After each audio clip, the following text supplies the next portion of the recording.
नमस्कार दोस्तों। मैं आपका दोस्त एडवोकेट सत्येंद्र सिंह राणा। आज हम लोग एक अलग किस्म के मुद्दे के ऊपर में बात करेंगे कि डायरेक्ट सेलिंग के अंदर में कौन सी चीजें हैं जो हम लोगों को नहीं करनी चाहिए। आज तक हम लोगों ने ऐसी चीजों को ही देखा और सुना है कि जिन लोगों को हमें लगता है कि हम लोगों की ग्रोथ के अंदर में हम लोगों को जरूर करना चाहिए। मेरी काफी सारी वीडियोस के अंदर में आप लोगों ने समझा होगा कि हम लोगों को अपनी ग्रोथ के लिए क्या क्या चीज करनी है। लेकिन आज की इस वीडियो के माध्यम से आप लोग समझेंगे कि डायरेक्ट सेलिंग इंडस्ट्री के अंदर में या जब आप एक सॉलिड टीम को बनाने की दिशा के अंदर में अग्रसर हो रहे होते हैं तो कौन से कामों को हम लोगों को नहीं करना होता है। क्योंकि इस बात के ऊपर में बहुत जोर देके मैं कहना चाहता हूँ कि जीवन के अंदर में अगर आप करने वाले काम करते हैं तो आपकी ग्रोथ होती है। लेकिन अगर आप जीवन के अंदर में ना करने वाले कामों को कर बैठते हैं तो आप जीवन के अंदर में नीचे जाते हैं, पीछे आ जाते हैं। उदाहरण के माध्यम से समझने की कोशिश करिए कि सपोज करिए आपको पता है कि अगर मैं रोज प्लान दिखाऊंगा, रोज लोगों से बातें करूंगा, रोज अपने कॉल्स करूंगा तो आपकी ग्रोथ होगी।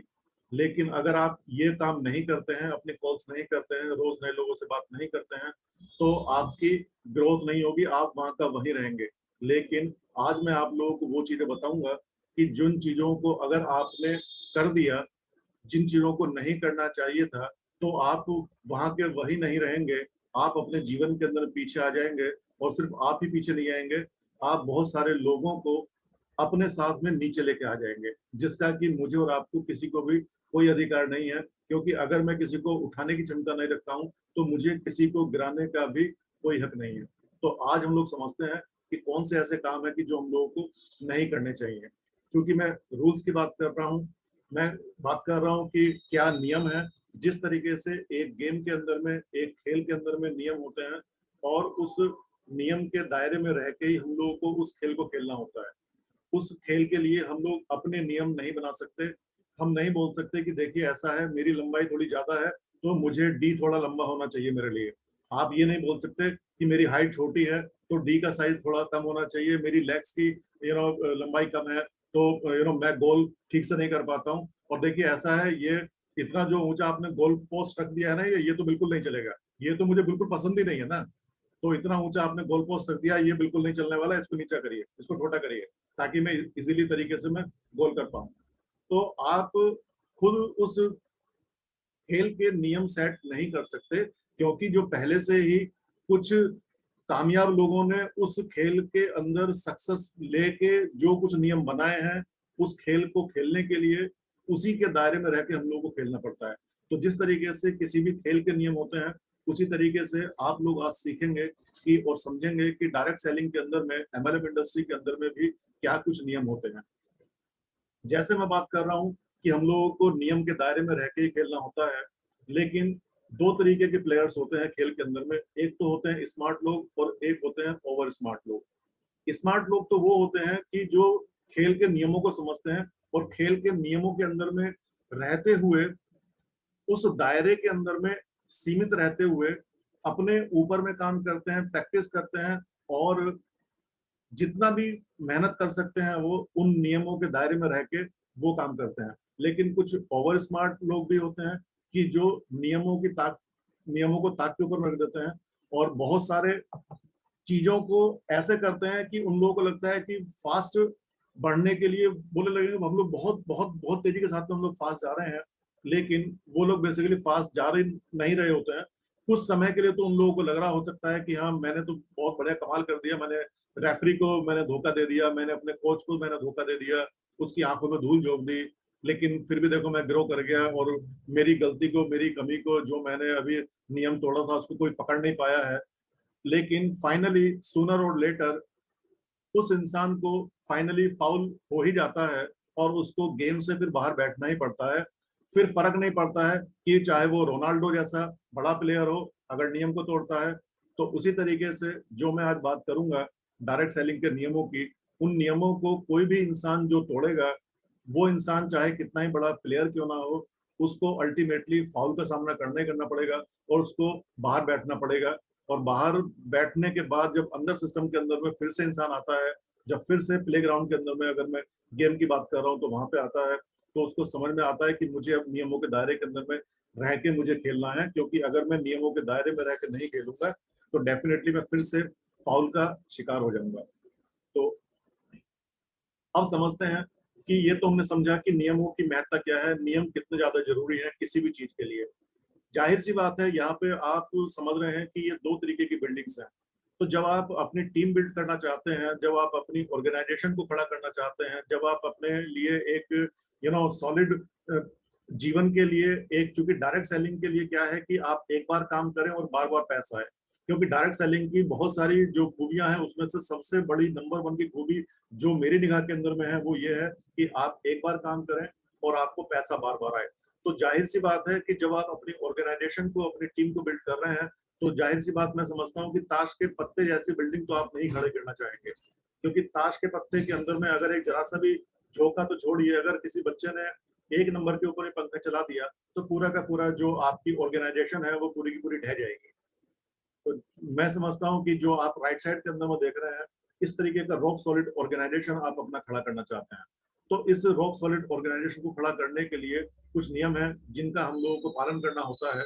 और वो नियम कौन कौन से हैं, अब उन नियमों को हम समझेंगे कि हम लोगों को अपनी टीम को बिल्ड करते हुए, अपनी रॉक सॉलिड ऑर्गेनाइजेशन को बिल्ड करते हुए किन किन चीजों को नहीं करना है। तो वो कौन सी चीजें हैं? सबसे पहले नंबर पे जो रूल है ऑर्गेनाइजेशन के लिए, रूल नंबर 1 है, do not do anything new without checking your active growing upline. क्या मतलब है? आपके माइंड में कुछ नया करने का विचार आ सकता है, आपको लगता है कि मैं न्यूज़पेपर के अंदर में ऐड निकाल देता हूँ कि भाई आइए, भर्ती हो रही है और बेरोजगार लोग जितने भी हैं वो सारे के सारे लोग आइए, न्यूज़पेपर के अंदर में मैं एक ऐड निकाल देता हूँ। तो आपके माइंड में जो आइडिया आया वो काम कर सकता है। जाहिर सी बात है कि वो अच्छा आइडिया है, क्योंकि आपने कुछ सोचा है तभी आपके मन में आइडिया आया है। क्योंकि आप आगे बढ़ना चाहते हैं, आप ग्रोथ करना चाहते हैं, इसीलिए आपके मन में आइडिया आया है। लेकिन उस आइडिया को इम्प्लीमेंट करने से पहले आपके सिस्टम के अंदर में जो आपकी एक्टिव ग्रोइंग अपलाइन है, यहाँ बहुत ज्यादा विशेष तौर पे ध्यान देने वाली बात है। मैंने इसको कैपिटल लेटर में लिखा है, एक्टिव नंबर 2 ग्रोइंग अपलाइन। तो ये जो एक्टिव ग्रोइंग अपलाइन है, जिस इंसान ने आपको स्पॉन्सर किया है, जरूरी नहीं है कि वो आपका एक्टिव अपलाइन हो, क्योंकि शायद उसने आपको स्पॉन्सर करके छोड़ दिया हो और उस इंसान का इंटरेस्ट ही ना रहा हो ऑर्गेनाइजेशन को बिल्ड करने के लिए, या टीम को बिल्ड करने के लिए, या एमएलएम इंडस्ट्री के अंदर में ग्रो करने के लिए। तो शायद उसने आपको स्पॉन्सर करके छोड़ दिया हो। तो इसी तरीके से आप अपनी जो एलओएस होती है, जिसको लाइन ऑफ स्पॉन्सरशिप बोलते हैं, लाइन ऑफ स्पॉन्सरशिप का मतलब होता है कि सपोज करिए मैंने आपको स्पॉन्सर किया तो फिर मेरे ऊपर भी कोई होगा, मेरे ऊपर भी कोई होगा। इस तरीके से जो मेरी पूरी की पूरी ऊपर एलओएस है, लाइन ऑफ स्पॉन्सरशिप है, तो आपको अपनी एलओएस लाइन ऑफ स्पॉन्सरशिप के अंदर में कोई एक ऐसे व्यक्ति को ढूंढना है कि जो इस सिस्टम के अंदर में इन नियमों का पालन करते हुए लगातार आगे कर रहा है, लगातार आगे बढ़ रहा है, ना कि उसी जगह के ऊपर बैठा हुआ है। क्योंकि यहाँ पे सिर्फ बातों से बात नहीं चलती, यहाँ पे जो अपलाइन होती है उसकी जिम्मेदारी होती है कि उसको अपनी पूरी की पूरी टीम के सामने अपने आप को ग्रो करके दिखाना होता है। क्योंकि यहाँ हम सारे के सारे लोग जो होते हैं वो एक शीशे के घर के अंदर में रह के काम करते हैं, एक परिवार की तरीके से। तो जब शीशे घर में रहते हैं तो पता चलता है कि कौन इंसान क्या कर रहा है, किसकी ग्रोथ क्या हो रही है। क्योंकि एंड ऑफ द डे जो भी आपकी कंपनी के अंदर में प्रमोशंस निकलते हैं, जो भी आपकी कंपनी के अंदर में कॉन्टेस्ट निकलते हैं, तो सब लोगों को जाहिर हो जाता है कि किस इंसान ने क्या चीज अचीव करी है और किस इंसान ने क्या चीज अचीव नहीं करी है।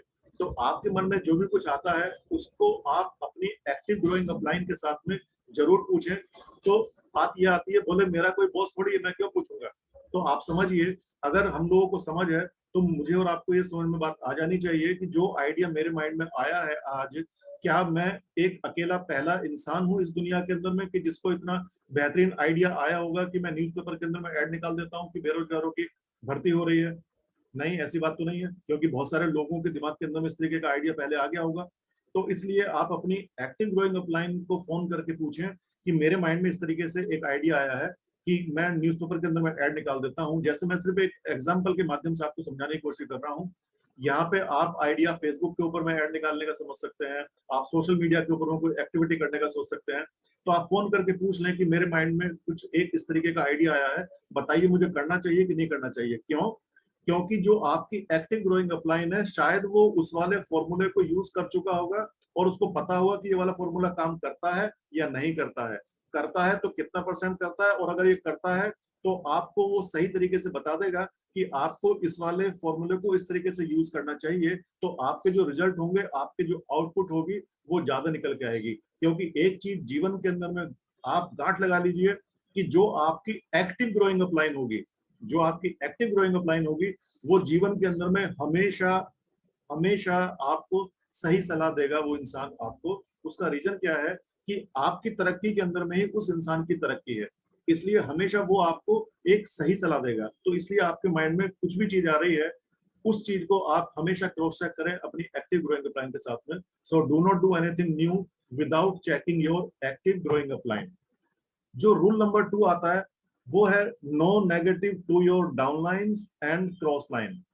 अब आप पिक्चर के अंदर में देख रहे हैं कि सबसे पहले नंबर के ऊपर में एक फ्रेंच के अंदर में बैठे हुए हैं मित्र, तो उनके बराबर में जो 2 नंबर वाला आदमी है उसने आरी चला रखी है। तो वो जो 2 नंबर वाला आदमी आरी चला रहा है वो 1 नंबर को गिरा रहा है, और वो जो 3 नंबर वाला आदमी बैठा हुआ है वो आरी चला के वो दूसरे नंबर वाले को गिरा रहा है। और वो जो चौथा आदमी है, वो चौथा आदमी तो यू नो सबसे ही ज्यादा कमाल का आदमी है। जैसे हम सब लोग जानते हैं कि जो कालिदास थे, तो उनके बारे में सेइंग थी कि जिस डाली के ऊपर बैठ गया उसी के ऊपर में, तो उसके बाद में उनको ज्ञान की प्राप्ति हुई। तो बोले इस लेवल तक की मूर्खता लोग कर बैठते हैं कि जिस डाली के ऊपर में बैठे हुए हैं उसी डाली को काटते हैं, जैसे आप यहाँ पे चौथे नंबर के इंसान को पिक्चर के अंदर में देख रहे हैं।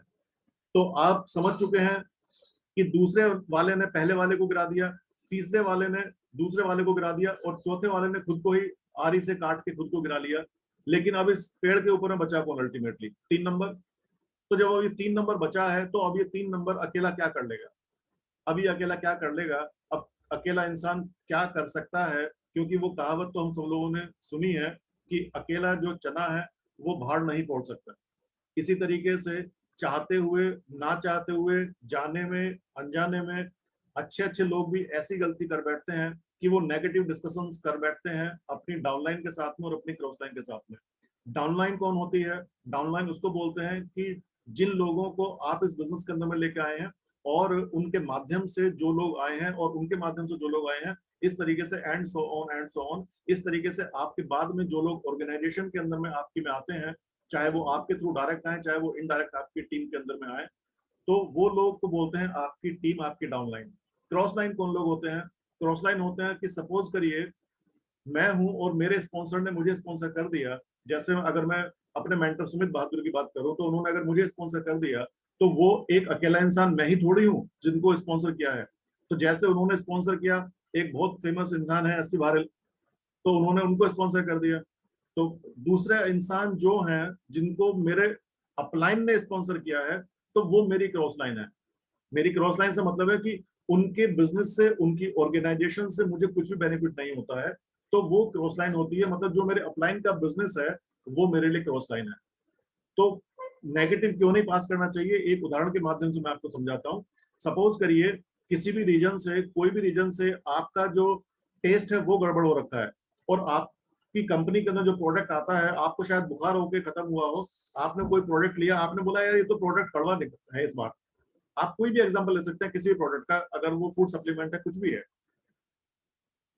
तो आपने देखा कि यार ये तो इस बार टेस्ट अच्छा नहीं है, तो आपने सोचा नहीं, कुछ भी सोचे समझे बिना आपने तुरंत फोन उठाया अपनी डाउनलाइन को, अबे यार तूने देखा है यार इस बार प्रोडक्ट में मजा ही नहीं है, कुछ भी नहीं है यार। तो आपने फट से उठाया और आपने गंदगी उठा के नीचे डाल दी, आपने नेगेटिव उठा के नीचे भेज दिया। अब वो नीचे नीचे नीचे नीचे नेगेटिव होना स्टार्ट हो जाएगा। उसी तरीके से जिस तरीके से ये नेगेटिव नीचे जाता है, और एक एग्जांपल के माध्यम से समझाता हूं कि सपोज करिए किसी भी रीजन से आपका पे आउट रिलीज नहीं हो पाया, चाहे वो बैंकिंग एंड के ऊपर में कोई फॉल्ट रहा, और चाहे जिस तरीके से अभी कई सारे बैंक मर्ज हुए हैं, तो कई सारे बैंक मर्ज होने की वजह से जो हम लोगों के बैंक अकाउंट्स के आईएफएससी कोड है वो चेंज हो गए हैं। तो शायद वो मेरी और आपकी गलती की वजह से ही आईएफएससी कोड चेंज होने की वजह से वो कंपनी ने तो आपको टाइम के ऊपर में पे आउट रिलीज करके ट्रांसफर भेजा है, एनईएफटी भेजा है, लेकिन चूंकि मेरा आईएफएससी कोड ही बंद हो गया है, चेंज हो गया है, तो इसकी वजह से आपको मेरे अकाउंट के अंदर पेमेंट नहीं पहुंची है। लेकिन हमने अपने एंड पे चेक नहीं करा, कुछ भी अपने एंड पे चेक करे बिना, अपने बैंक के एंड पे चेक करे बिना हमने तुरंत देखा अरे पे आउट नहीं आया यार, पे आउट बड़ा लेट हो रहा है। और सपोज करिए अगर आप क्रिप्टो करेंसी जैसी इंडस्ट्री के अंदर में काम करते हैं कि जहाँ पे इंस्टेंटली पे आउट बनता है, तो इंस्टेंटली पे आउट का मतलब है कि जहां पे आपने इस तरफ कुछ काम करा और उस तरफ तुरंत ही ब्लॉकचेन के माध्यम से आपके पास में पेमेंट पहुंच जाता है।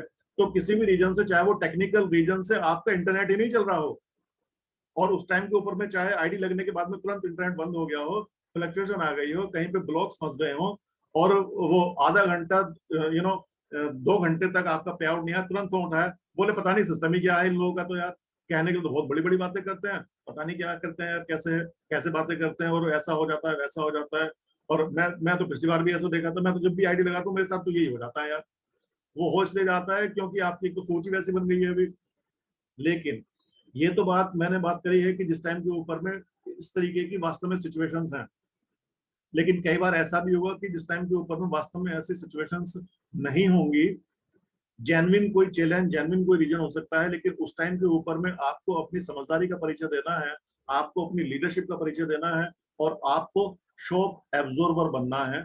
शॉक एब्जॉर्बर का मतलब है कि जो भी चीज अगर कहीं पे सिस्टम के अंदर आपको लग रहा है ऐसी है, तो आपको शॉक एब्जॉर्बर बन के उस चीज को अपनी एक्टिव ग्रोइंग अपलाइन के साथ में बैठना है, ना कि अपनी डाउनलाइन के साथ में बैठना है अपनी समस्याओं को लेके। क्योंकि आपकी नेगेटिव चीजों जो आपके माइंड में किसी भी तरीके से आ रही हैं, उनका समाधान आपकी डाउनलाइन के पास में नहीं है, आपकी एक्टिव ग्रोइंग अपलाइन के पास में है। तो कभी भी never ever I am telling you again, life के अंदर में मैं इतनी बड़ी बात बोलूंगा कि अपने डाउनलाइन और क्रॉस लाइन को नेगेटिव बोलने का जो नतीजा है वो आप समझिए कि जैसे आपने खुद का बंदूक उठाकर आपने गोली मार दी हो, सुसाइड करने के जैसा है, अपनी ऑर्गेनाइजेशन को तबाह करने के जैसा है। अगर आपने नेगेटिव बात करी है अपने डाउनलाइन के साथ और अपनी क्रॉस लाइन के साथ में, आपको लगता है बोले नहीं नहीं मैं बाद में इसको सुधार लूंगा, तो बाद में ये चीज सुधर ही नहीं सकती है। क्योंकि जो एक बार बीज बू गया, उस बीज को आप फलीभूत होने से रोक नहीं सकते हैं। अगले नियम की तरफ बढ़ते हैं। जो चीज नहीं करनी है वो है ईगो। ईगो एक ऐसी चीज है जिसके साथ में हम लोग को मैसअप नहीं करना चाहिए, ना तो अपनी टीम के अंदर में, ना अपनी डाउनलाइन के अंदर में, ना अपनी अपलाइन के साथ में, ना अपनी क्रॉस लाइन के साथ में, ना अपने प्रोस्पेक्ट के साथ में, किसी भी इंसान के साथ में मुझे और आपको कभी अपनी ईगो क्लैश नहीं करनी चाहिए। ईगो क्लैश से मतलब क्या होता है, क्योंकि जैसा आप देख रहे हैं, too much ego will kill your talent. मैं वास्तव में ही अपनी पर्सनल लाइफ के अंदर में ऐसे बहुत सारे लोगों को जानता हूं कि जिन लोगों के अंदर में बे इंतहा टैलेंट है, बे इंतहा टैलेंटेड लोग हैं, वो बेशुमार उन लोगों के अंदर में काबिलियत और खूबियां भरी हुई हैं टैलेंट्स के मामले में। लेकिन उनकी जो ईगो है, उनकी ईगो की वजह से उनका सारा का सारा टैलेंट जीरो है। टैलेंटेड है, मैं जानता हूं ऐसे वास्तव में बहुत लोगों को, और आप भी अगर निगाह दौड़ाएंगे तो आपको भी समझ में आएगा कि आप एक ऐसे ऐसे टैलेंटेड लोगों को जानते हैं कि जिनको बहुत टेक्निकल नॉलेज है, जिनको बहुत कॉन्टेक्ट्स हैं, जिनको बहुत समझ है समाज की, जो बहुत पैसे वाले हैं, मतलब बहुत सारे टैलेंट्स हो सकते हैं अलग अलग तरीके के। लेकिन जो ईगो होती है, उस ईगो को हम लोग सामने लेके आ जाते हैं और अपने ऑर्गेनाइजेशन को खराब कर लेते हैं। फॉर एग्जाम्पल, एक उदाहरण के माध्यम से आपको समझाना चाहता हूँ।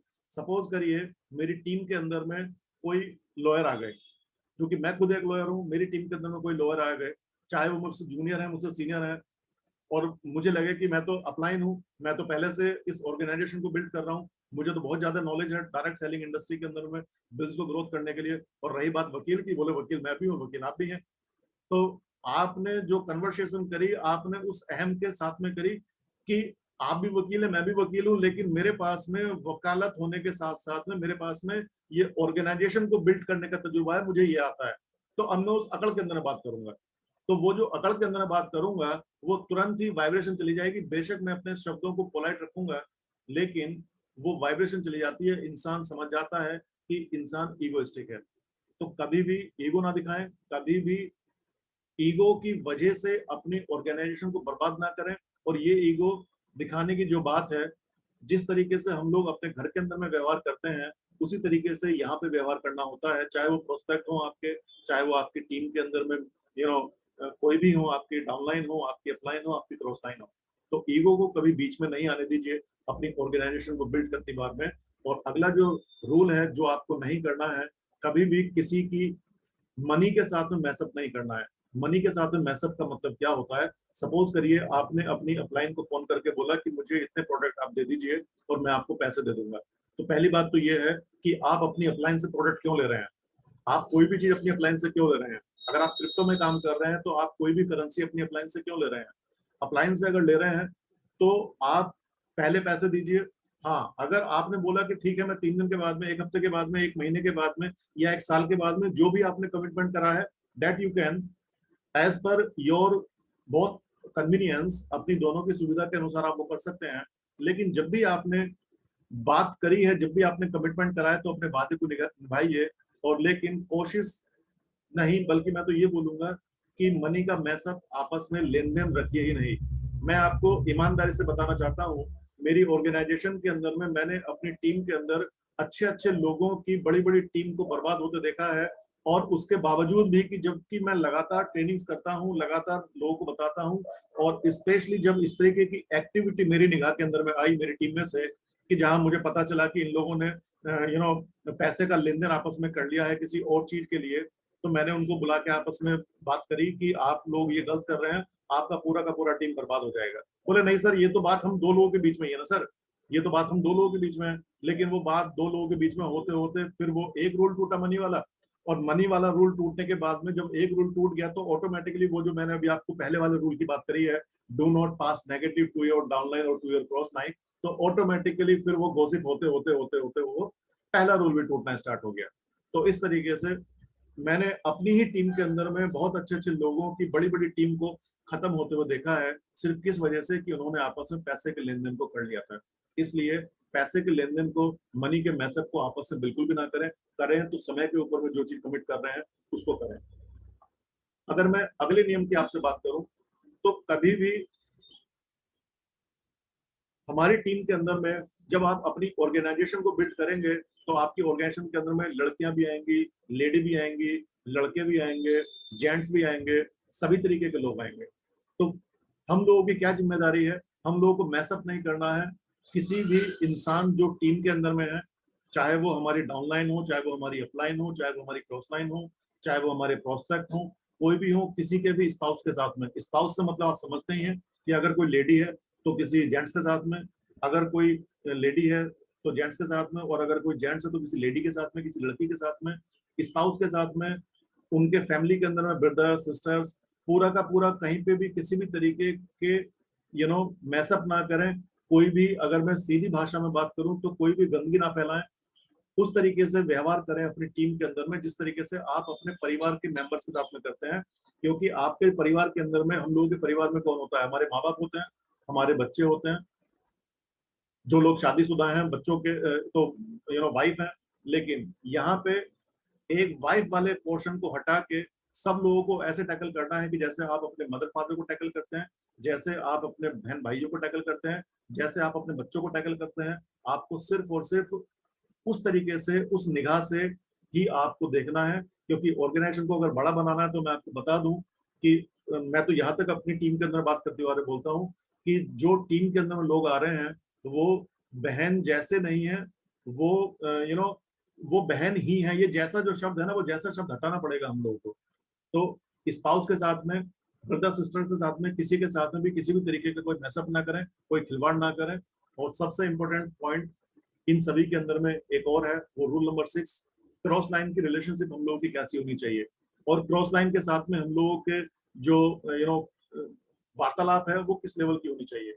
सबसे पहले क्रॉस लाइन के साथ में हम लोगों का जो मिलना होना चाहिए वो सिर्फ और सिर्फ मीटिंग्स के अंदर में और सेमिनार्स के अंदर में होना चाहिए। क्यों? क्योंकि जितना टाइम आप क्रॉस लाइन के साथ में लगाएंगे, तो मुझे सबसे पहले अपनी समझ से आप एक बात बताइए कि अगर आप क्रॉस लाइन के साथ में बैठेंगे तो क्या आपका बिजनेस बढ़ेगा क्या? जी नहीं। क्योंकि क्रॉस लाइन की ऑर्गेनाइजेशन से आपको एक चवन्नी नहीं आनी है, आपको एक पैसा नहीं आना है। तो आप अपनी क्रॉस लाइन के साथ में ज्यादा संबंध बनाने के चक्कर में ना पड़े, ज्यादा उनके साथ में चैटिंग करने के चक्कर में ना पड़े, ज्यादा उनके नंबर्स एक्सचेंज शेयरिंग करने के चक्कर में ना पड़े। बिल्कुल भी, बिल्कुल भी। क्यों? क्योंकि जब आप ऐसा करते हैं, जब आप शेयरिंग करते हैं, चीजों को करते हैं, और सबसे बड़ी बात जब आप किसी और बिजनेस को इन्वॉल्व करते हैं, बोले यार ये तो इस इंडस्ट्री के अंदर में काम करते हैं, या ये तो लेडी इस इंडस्ट्री के अंदर में काम करती है, तो मुझे तो ये बेनिफिट हो सकता है, मुझे तो वो बेनिफिट हो सकता है, मुझे तो ये डिस्कशन कर लेना चाहिए, मुझे तो वो डिस्कशन कर लेना चाहिए, मुझे तो ये पूछ लेना चाहिए, मुझे तो ये बेनिफिट हो जाएगा। अरे मेरी टीम में ही तो है, अरे ऑर्गेनाइजेशन में ही तो है। अरे मेरी अपलाइन की टीम ही तो है, अरे एक ही तो बात है, अपलाइन और मैं अलग अलग थोड़ी हैं, अपलाइन तो मेरा बहुत अच्छा दोस्त है। तो मैं आपको बताऊं कि जब आप डायरेक्ट सेलिंग इंडस्ट्री के अंदर में आप अपनी टीम को बिल्ड कर रहे होते हैं, तो आपको इन नियमों का पालन करना होता है। अगर आपको लगता है कि आपको अपने बिजनेस डिस्कस करने हैं, इस बिजनेस के अलावा, क्योंकि यहाँ पे हम लोगों का क्लियर कट एजेंडा क्या है कि आप अपनी कंपनी के जो भी प्रोडक्ट हैं, आप अपनी कंपनी के उन प्रोडक्ट के साथ में अपनी टीम, अपनी ऑर्गेनाइजेशन को बिल्ड कर रहे हैं, वो क्रिस्टल क्लियर आपका एक ही मकसद है। लेकिन अगर आपका पर्पस ये है कि आप कुछ यहाँ पे करके देख रहे हैं और पार्ट टाइम के अंदर में आप अपना कुछ, या फुल टाइम के अंदर में अपना कुछ और व्यापार कर रहे हैं, आपको लग रहा है बोले चलो थोड़ा सा उसको भी बढ़ा लेता हूँ इस बहाने, यहाँ से मुझे कॉन्टेक्ट मिल गया है, यहाँ से चलो वो कर लेता हूँ। तो मेरे दोस्त, इस लाइन को बिल्कुल ध्यान से समझिए और अपने जीवन के अंदर में उतार लीजिए। हर चीज के लिए एक संस्था बनी हुई है। अगर आपको इंटरलिंक्ड बिजनेस का सिस्टम समझना है, तो आप बीएनआई क्लब है, बीएनआई क्लब के आप जाइए, मेंबर बनिए। उस बीएनआई क्लब को बनाया ही सिर्फ और सिर्फ इसलिए गया है कि different different category, different different businesses के लोग वहां पे आए और बाकायदा उनको स्टेज प्रोवाइड कराया जाता है। आप स्टेज के ऊपर में जाएं और अपने बिजनेस के बारे में बात करें, और बाकायदा प्रॉपर तरीके से राइटिंग के अंदर में आपको वहां पे बिजनेस की अपॉर्चुनिटी मिलती है। तो आप बीएमआई के अंदर में जाइए, आप रोटरी क्लब के सदस्य बनिए, आप लॉयंस क्लब के सदस्य बनिए। लेकिन जब आप अपनी ऑर्गेनाइजेशन को बिल्ड कर रहे होते हैं, तो आपको इन नियमों का पालन करना होता है। जिस तरीके से आप किसी भी धार्मिक संस्था के अंदर में जाके उस धार्मिक संस्था के अनुरूप ही काम करेंगे, उसके अगर आप विपरीत काम करेंगे, तो आप या तो खुद ही बाहर निकल जाएंगे शर्म की वजह से, या आपको उस संस्था के लोग ही आपको बाहर निकाल देंगे। इसी तरीके से ऑर्गेनाइजेशन को बिल्ड करते बार में इन चीजों का हम लोग को विशेष तौर पर ध्यान रखना चाहिए कि यहाँ एक क्लियर कट एजेंडा है, और उस क्लियर कट एजेंडा के अंदर में, उस ग्रोथ के अंदर में जो हम लोग कम्युनिटी बिल्ड कर रहे हैं, उस कम्युनिटी के अंदर में जो सोच होनी चाहिए, वो जो भावना होनी चाहिए, वो सभी लोगों की सोच, सभी लोगों की भावना एक होनी चाहिए। ग्रोथ सभी लोगों की एक होनी चाहिए। सभी लोगों को पता होना चाहिए कि जो रूल मेरे लिए हैं वही रूल इनके लिए भी हैं। और जब इस तरीके से एक हार्मनी के साथ में, एक यूनिफॉर्मिटी के साथ में, जब लोगों को, जब परिवार के सदस्यों को ये संदेश जाता है कि हम लोग किस तरीके के नियमों के तहत बंध के हम लोग अपनी कम्युनिटी को, अपनी ऑर्गेनाइजेशन को बिल्ड कर रहे हैं, तो परिवार के अंदर में भी आपके एक मैसेज आता है कि हाँ, ये एक अच्छे ग्रुप के साथ में, अच्छे लोगों के साथ में बिजनेस को बिल्ड कर रहे हैं, जिनके कुछ एथिक्स हैं, जिनके कुछ वैल्यूज हैं, जिनके कुछ रूल्स हैं, और ये सभी लोग शिद्दत के साथ में उन रूल्स को फॉलो करते हैं। तो मैं आपको सच बता रहा हूं कि अगर इन रूल्स को आपने फॉलो किया, तो आपको ऑर्गेनाइजेशन को बार बार बनाने की जरूरत नहीं पड़ेगी। और एक बार ऑर्गेनाइजेशन को बिल्ड करेंगे और रॉक सॉलिड आपकी फाउंडेशन के साथ में बिजनेस बिल्ड होगा। और डेफिनेटली मैं आपको बता दूं कि अगर इन चीजों को आपने फॉलो नहीं करा, तो आपका ऑर्गेनाइजेशन चाहे कितना ही बड़ा हो, इन नियमों में से अगर आपने जरा सी भी चूक करी, तो सूनर और लेटर आपका बिजनेस ढह जाएगा।